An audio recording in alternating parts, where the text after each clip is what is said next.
Alright, today we're going to be talking about the Byzantine Empire, which is essentially the story of how the East survived the fall of Rome. Let's start by backing up. Remember what had happened to Rome? The Roman Empire was once this large, powerful empire, until three things happened. There were the political, economic, and foreign causes of the fall of Rome, and for a while things in Rome weren't looking all that great. So Emperor Diocletian decided to make some changes. And in 285 BC, Diocletian divided the empire into two parts. He had the Western Roman Empire and the Eastern Roman Empire. But why? What was the purpose? By dividing the empire into two parts, Diocletian hoped to make the empire easier to rule and easier to protect. Unfortunately, it didn't really work out, and in 410 AD, the Germanic tribes invaded. By 476 AD, the Roman Empire had fallen, and this led to hundreds of years of hardship in Europe, with warfare, disease, famine, bartering, feudalism, and, well, you get the idea.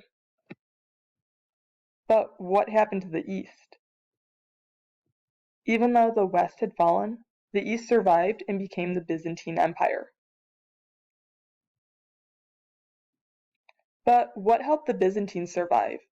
Why were they able to continue when the Western Roman Empire hadn't? Essentially, there are three main reasons. One was their geographic position, one was their religion, and one was their government. Let's start with geography. In 330 AD, the city of Constantinople had become the capital of the Roman Empire. Remember, that city was named after the Emperor Constantine, and it was renamed from the ancient city of Byzantium, which is where we get the name for the Byzantine Empire. The Byzantine Empire and the city of Constantinople were located in the middle of Europe, Asia, and Africa,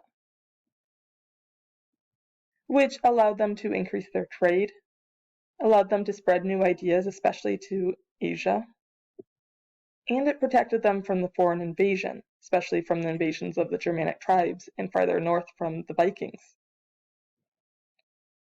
Alright, now on to religion.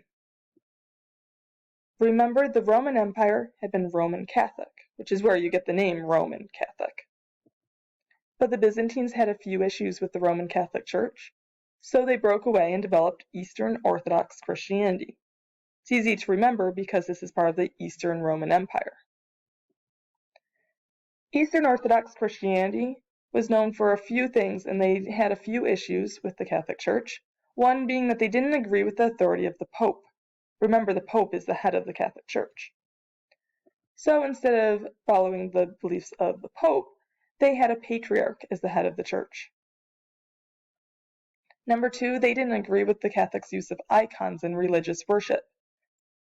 Remember that icons are religious images, such as this painting of Jesus. So they got rid of icons in religious worship. And number three, they also had something known as metropolitans, which were church officials in charge of the empire's important areas, and are essentially like Catholic bishops. Alright, now on to government. The Byzantines continued the government of the Roman Empire. They had an emperor with absolute power, and they also had a senate. But interestingly, the Byzantine Senate was based on military experience and not on social class or government experience. The most famous of the Byzantine emperors was Emperor Justinian I. He ruled from 527 to 565 AD, and he's probably most famous for creating the Justinian Code of Laws. These are essentially a set of laws for the Byzantine people, but they were modeled after the Roman 12 tables. Emperor Justinian I also encouraged the spread of education, religion, and culture across the Byzantine Empire, such as the building of the Hagia Sophia. That's this building right here that you might recognize. The Hagia Sophia has an interesting backstory.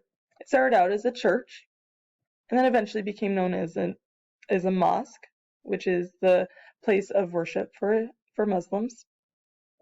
And now today it's a museum. But it also was destroyed by a fire, twice, and then by an earthquake, and each time it was rebuilt and made better and stronger. So things in the Byzantine Empire were going great until the Byzantine Empire started to face a lot of new challenges. There was a decline in resources, there was a decline in trade, their military was weakened, and there was the threat of foreign invasion.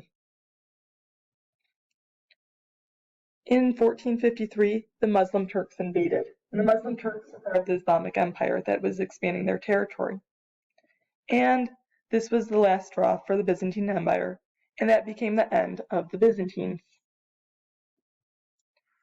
The Muslims renamed the city of Constantinople to Istanbul because they didn't like that the name Constantinople was named after a Christian emperor, and this was known as part of the Islamic Empire. And this is the name that still continues today. All right, everybody, so this is the rise and fall of the Byzantine Empire. If you have any questions, please see your teacher, and I hope that you got all of your notes filled in. Thank you.